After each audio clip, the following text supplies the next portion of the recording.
Welcome back to the Culturally Distinct Podcast, y'all. I'm glad you guys tuned back into the show. It's your boy DJ KO. I'm glad you guys hit me up and give me your results of what happened last week. I'm having a little technical difficulties with my earphones, so disregard that. Y'all can hear it, but I can't. But anyway, I'm glad you guys tuned back into the show. I appreciate you guys for tuning in. I appreciate you guys for hitting me up. I enjoy the comments. I enjoy the topics that you guys want me to talk about. I appreciate you guys. Continue to tell a friend to tell a friend to tell a friend. We're going to keep this thing moving. We're going to keep this thing rocking. You heard me? That's how we're going to do it. So today we got a special guest in the show. I like to scroll on social media. Also, I like to have fellow alumni that went to this prestigious school of Southern University, you know what I'm saying? So that's doing major things, especially here, not just in the nation, but here in the Houston area. So I wanted to bring this individual up here. So I want everybody to welcome to the show, Miss Simone Bray. Hi, everybody. Hey, how are y'all today? Simone, how you doing, man? I'm wonderful. I'm blessed, highly favored. You getting out the gate, start preaching now, and don't start shouting. Get up on my pulpit. But no, I'm wonderful. I'm doing great right now. How are you? I'm great. Like that church. What's the church over there? In the avenues. Wheeler? No, I'm talking about in Baton Rouge. Greater King David. Oh, Greater King David. Greater New Guy. All kind of churches in Baton Rouge. Yeah. Greater King David. No, not Wheeler. We're going to take it to Houston. We started in Baton Rouge first. Of course. So, Simone, tell the people exactly where you're from. I am from Baton Rouge, Louisiana. Okay. I'm born and raised in Baton Rouge, Louisiana. Stayed there all the way up until I graduated from college. What part of Baton Rouge you from? Right by Mall, Louisiana, Perkins and Bluebonnet. Oh, you're in the good side. I thought you was in the hood, man. You know that don't count. I did go to high school at McKinley Senior High School. Oh, okay. Oh, you went to McKinley. I did. The best high school ever. You know what, though? What's funny, I'm not from Baton Rouge. I'm from New Orleans. But I can hear it. But being in Baton Rouge, I stayed in Baton Rouge maybe 12 years out of my life. Mm-hmm. I noticed that a lot of people that went to McKinley, they are like scholars. I didn't realize. I know it was a magnet school, but I didn't realize McKinley was, of course, Bootsy, Yeah, he's a scholar in his own right. He's a scholar in his own right. But I didn't realize they had that many scholars that went to McKinley. Mm-hmm. I was like, that was dope. Yeah. And just by being there, I didn't realize that. It was the first black public high school in Louisiana. Oh, I didn't know that. Yeah. Mm-hmm. I did not know that. So there's a lot of history behind McKinley. Okay, dope. So how long have you been here in Houston? It'll be 8 years in July. Oh, okay. Yeah. So let's take a journey. Let's take a journey down. So you went to Southern University. I did. Then you left Southern and came here, directly here? Mm-hmm. Yeah. So you didn't work or anything? Nope. I graduated from Southern in 2014, and I started law school in the next semester. So you didn't go to Southern Law, did you? No, I went to U of H. So hold on. Time's up. I got to back up a little bit. So you skipped one of the greatest law programs in the nation to go to U of H. So my idea about it was I wanted to diversify my resume. Okay. I had the HBCU experience, so that would take me far. Southern was going to take me far either way. Mm-hmm. And I wanted to be able to go to a major university to get that exposure so that my resume would be well-rounded. Right. And so I started to apply to other schools outside of the HBCU realm and inside the HBCU realm when it came to law schools. And I ultimately chose Houston because of the size of the city, the opportunity. Right. And just the chance to broaden my horizon. So I chose UH. Mm-hmm. So did you always want to be a lawyer? Always. Well, since 10th grade. Wow. Yeah, which seems like always now. But since 10th grade, I wanted to be a lawyer. I took a class at McKinley. It was called Civics Free Enterprise. And we learned about these landmark cases like, Brown versus Board of Education, Plessy versus Ferguson. And I was like, oh, this is so interesting. And nobody else in the class liked it. They were like, girl, I don't want to learn about no cases. Right. Same year, we had career fair, and another McKinley alum, Ted James, was there. He was telling us about being a lawyer, and I was like, that's what I want to do. So ever since 10th grade, that's been my objective, my goal. Okay, so you fairly young, because me and Ted we came in together and graduated together. Yeah, I'm 29. Oh, you young. Oh, okay. Yeah, I got you. Oh, wow. This is great. That's to be dope. 30 in August. Hey, that's good. Look, shout out to all the old, young alumni. The old, young alumni. Right in the middle. So you said something that was kind of important because I was talking to someone earlier, and you said something about 2 courses: free enterprise and civics. You know they don't teach that anymore. They don't? Nah, in schools they don't teach free enterprise and civics no more. That's why Instagram and TikTok is our free enterprise and civics. I mean, it teaches them a lot about how to get on there and make their money. Yeah. So I guess it works, but I think civics and free enterprise should come back. I know that helped us out a lot. Yeah, for real. Big time. But you know, I guess today's curriculum is different, and then you know you look at budgets and things of that nature. You know, that's a whole nother political game. Yeah. So you Very said much. something about what was it? Brown versus the Board of Education, right? They have another cases going on now that they're trying to overturn. It's Roe v. Wade. Yeah. Yeah. Wow. I never thought I would live in a society where such a landmark case would even be debated. Right. You know, the whole premise of law school is not to learn the current law, but to learn how we got there. And so we go through all of the landmark cases and how they are what they are and how they are precedent. They don't change and et cetera, et cetera. And just to think that the Supreme Court is on the verge of overturning such a landmark case, but such an important case to women in America. I'm scared and shocked. I'm shocked that it's even happening, but scared for what it means for women in America. I'm very scared. Yeah, I was looking at that. I was like, man, that's crazy. I said, well, that's a conversation we got to have. We're going to have that conversation up here, guys. I'm going to bring some people up here that's kind of scholarly on that actual subject. Yeah. Because I know it's a sensitive subject, and I don't want to bring just anybody up here just to talk about it. Right, very sensitive. So look, fast forward. So now you graduated from U of H. You became a lawyer. Yeah. And then what happened after that? So at first I was at a personal injury firm, which was a lot of fun. And then I opened my own firm because I've always wanted to do criminal defense. Criminal defense is the love of my life. That's what I've always wanted to do. And then I left my private practice and went where I've always wanted to be, which is the Harris County Public Defender's Office. Our Public Defender's Office is amazing here in Harris County. Okay. You can't even get in to work there if you're too young because they know the importance of what you're doing. So you have to go out there and get some exposure and really learn the law, learn and practice, and then come. And so that's where I am now at the Harris County Public Defender's Office. It's a great place to work. I mean, people have a misconception about public defenders. Yeah, I'm going there. I'm going there. So I know every time I tell people that, they be like, "Oh, public defender," but you know, you have to realize, you know, Harris County is the 3rd largest county in the nation. Yes, and so having a public defender's office here is not just anything. It has to work efficiently.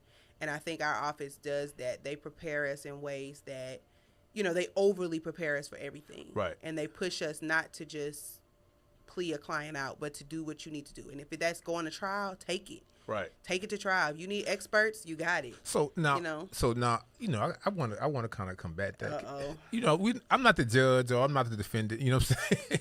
But another reason, because you said public defender. So the first thing that pops up in people's mind is the state. The state is kind of defending your case, right?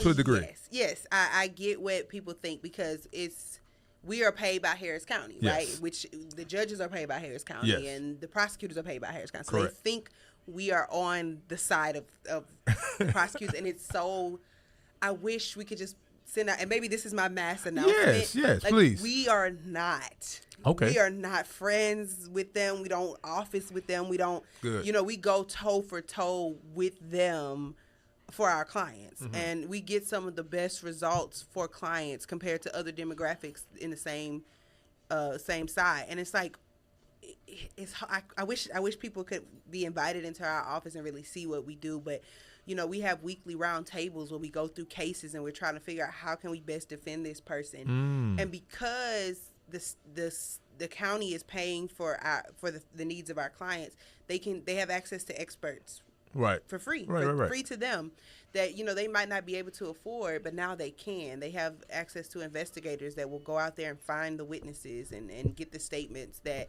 they wouldn't be able to do if they had to, you know, handle it on their own case. So we really work hard to try to do what we can for our clients, and not just the bare minimum, but going above and beyond.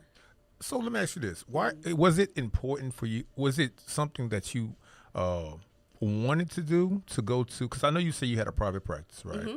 Having a private practice, most attorneys that I know, they just stay in their private practice. You know, they might take a case here and there, you know, whatever. But leaving your private practice to go to the public defender's office, it had to be some type of passion for you to, you know, go that route. Well, I always wanted to be at the public defender's office, but you couldn't go there right out of law school because of the type of work we're doing and, you know, people's lives on the line. You have to have some sort of groundwork experience with it. And so I knew criminal defense was all I ever wanted to do. So I did that in private practice for two and a half years. Then I went to the public defender's office once I had the experience and had some trials under my belt. And I was mentored by literally any criminal defense attorney I could find. Okay. And then I finally made the transition over because I knew that office would allow me to help clients even better.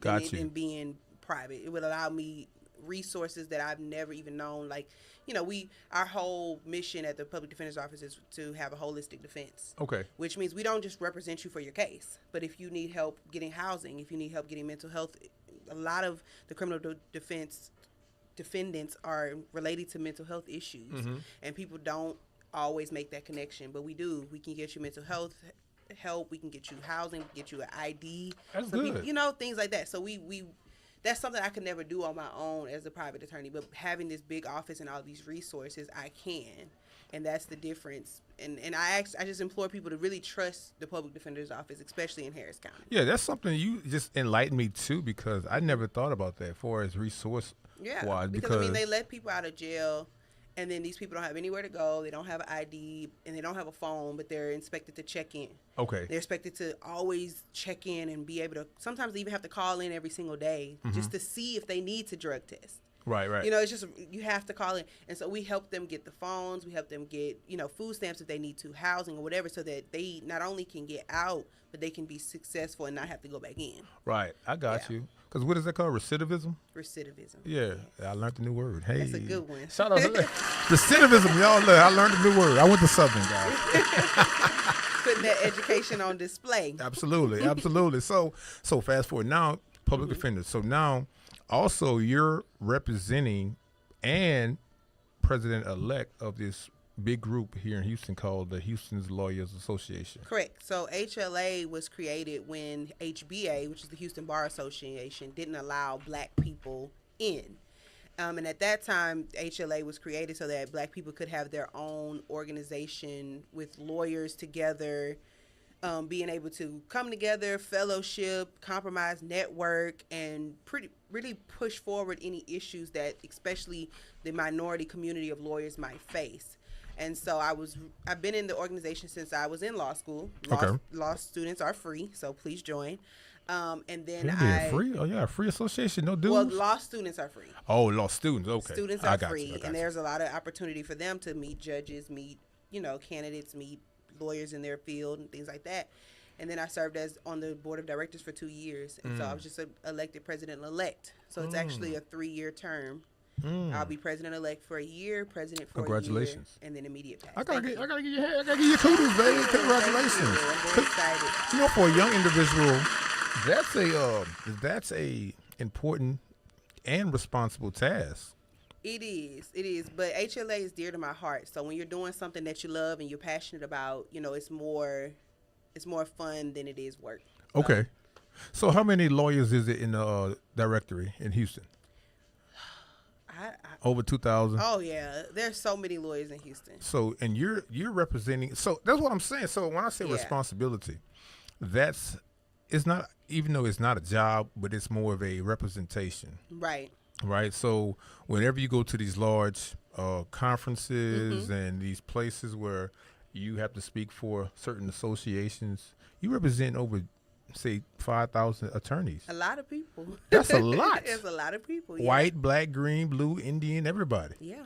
Jeez. Yeah. And I know most of the people that I had up here, of course, are black, but the people that I know in the city, they're part of the HLA. Yeah, so a lot of people are part of either HBA or HLA. We're trying to drive our membership up right now because we offer a lot. People just don't know about it. We offer free CLEs. We offer networking opportunities. We offer time to be, have lunch and breakfast with the judges, community service, which, that's the backbone of the legal community anyways, to give back. So we offer a lot. We're driving our membership up now just so that we can be a bigger force in the Houston community than we already are, which is pretty big anyway. So I want to piggyback off of that because I want to ask you that question. I'm like, okay, for an attorney that probably was part of HBA and they want to come over to HLA, what is the benefit? That's one. That's my first question. And second, being a part of the HLA, what benefits do you have going forward other than, you said meeting judges and having that type of resource? So we have something that we required to get, which is CLEs, continuing legal education. You have to have a number of hours every year. We give free hours at each of our meetings. So you can sit there and you can learn something, and you get those hours for free, and that's part of your membership. Of course, you can network with the judges. We have meetings every month. So a lot of times things will happen in the legal community, and you want to put your voice out there, but your voice is stronger in community with others. So if you're an HLA member and we put a statement out about something, it's a stronger push for whatever we're advocating for than you just putting a Facebook post about it. Right. So you're allowed to do that. You're allowed to do community service. We do community service all over Houston, and a lot of people are in need, Absolutely. And being able to get out there and put your face and your name out there with HLA and give back to your community is really invaluable, and it's priceless, and you're allowed to, represent your brand, whatever firm you're with, at the same time on a very high level versus just you by yourself. Right. So it's a networking opportunity. It's a community service opportunity. It's a legal advancement opportunity. And you can be a part of both. You don't have to choose. You can be HBA and HLA, So. And I see that you, not only you're in this position, but I see that you was part of a lot of other associations. You know what I'm saying? Was that something that you just wanted to do, or is this something you just grew into? You're like, oh, you know what? I think I'm gonna do this. You know what? I'm gonna just do this. Southern? No, just in general. Yeah. I'm just I guess I'm just an association type of person. Oh, okay. I feel the need to be a part of things bigger than me. You know what I mean? And both my parents were kind of like that too. My mom was a teacher and my dad worked for the Boy Scouts. So they always did things in service for others. And they were always a part of organizations that related to that. And so that's kind of where I was. I'm in a Delta Sigma Theta. Shout out to my soror. Hey, shout out to the Deltas. I see. Hey. What is it, Alpha Tau or something like that? Alpha Tau. You knew what it was. Or something like that. You knew AT. I'm just saying. I was a little familiar with that. Yes. And so, that's a service organization. SGA, of course, we gave back to students. And then HLA, of course, we give back to our community. Right. So I like being a part of things like that because it allows me to give back to my community on a grander scale than what I could do by myself. So let me ask you this, Simone. And you got to answer this question. Look, let me ask you. You got to answer this question honest, okay? Because I'm a person, I see foresight, and I have vision, right? Right. And I can see that your trajectory is like all the way up, right? And I can see you're determined and you know what you're doing. Where do you see yourself in like the next, I'm not going to say the next 5 years, in the next year? Ooh, the next year. You only got a couple of months, 18 months. Not 18, that's too long. 12 months. 12 months.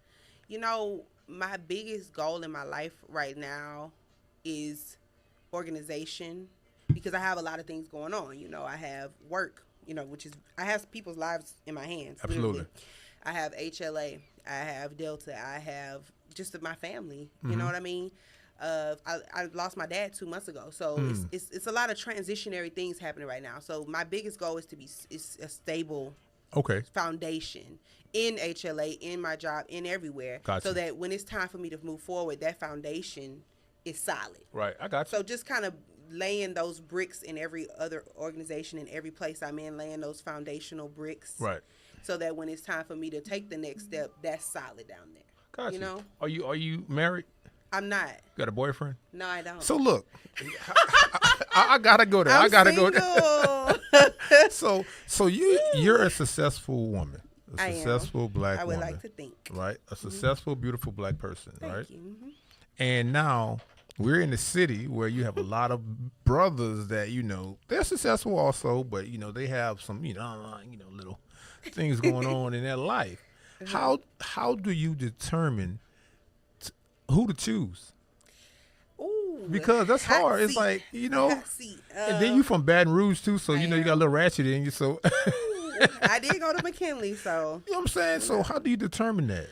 I think the biggest thing in the Black community that I really lean into when I'm looking for someone to date or whatever is self-awareness, emotional availability. And that's something that I've worked really hard on. Okay. And that I'm hoping that person has too. So, you know, the basics. You want somebody who's loyal, honest, right, you know, romantic, caring, all that. But deeper than that, you know, the emotional awareness, emotional availability, that self-awareness. Because am I getting the true you, or am I getting a you that's masked with trauma and things that they've never dealt with? You went to the mental health terms. You know, that's that's one of my biggest things that I look for now that I didn't used to look for in the past. That's too heavy though. I'm sorry. That's heavy, brothers. If y'all want to come over to get Simone, you got to get your stuff together mentally. That's okay, right. man? That's right. So let me ask you this before we get out of here, because I know you got to go. You on a tight schedule, and I don't want to keep you from saving the world. You know what I'm saying? It's all good. So, your background. Your I know you say your mom was a teacher. Your dad worked for the Boy Scouts, but this steadiness, this firmness, do you think that came from them, or was just a process of different things in your life that you went through? No, I think it's definitely them, because my parents always taught me that life is about helping others. My mom was a teacher for 34 years, so everything she did was helping those students and helping them be the best they can. And students come to me now. My mom taught home ec primarily, home economics, which they don't really teach that either. They don't, anymore. no. But people will message me and say, you know, I still cook my eggs the way your mom taught me. Wow. You know, I cook for my children the way your mom taught me. And my dad, you know, he recently passed, and my dad was very quiet. He didn't say much. And it's so funny because the Boy Scouts is right there. So I passed it. But when he died, everyone started pouring in all these things that he had given to them as children, as Boy Scouts, as, you know, colleagues. He was a referee as well. So as a referee, and it just, you know, re-instilled in me to always give back to others. Your purpose in life is to give back. Service. So that's where that foundation comes from for me. That's good. Definitely. So before we get out of here, if anybody that's in law school, especially Southern Law School, hint, hint, hint, hint, hint.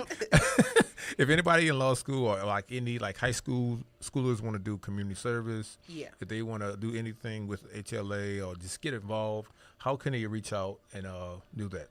Email me. So I always want young Black kids who want to go to law school to talk to me. Okay. One of the things I learned in law school is that a lot of the kids around me already had lawyers in their life. Okay. And so when it was time to turn in assignments or it was time to do this and that, they were helped by those people. And I didn't have that. So I was like, I need kids who want to go to law school. I want to give you the game. Like, here is the game. I will give it to you for free. So email me, SimoneRBray@gmail.com. Okay. Simone R. Bray @gmail.com. Are you on Instagram? I am at Simply Simone Renee. Okay. And what else? That's it. Oh, okay. I'm just saying. Yeah, TikTok and Snapchat and all the other places. I'm on those, but I don't use them. I use Instagram a lot, and I use my email a lot. Reach out to me. It doesn't matter what's going on, especially if you feel like you need guidance with law school or anything else. Yeah. I'm here to help. Or if you just need to talk, like, come on. That's good. Yeah. I like it.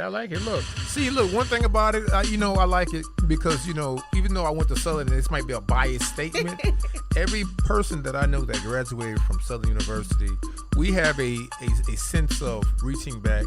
Oh, always. And helping those who, even though we didn't probably get it, but we have a sense of helping each other, even though that registration and all that stuff was hell when we went there. Yeah.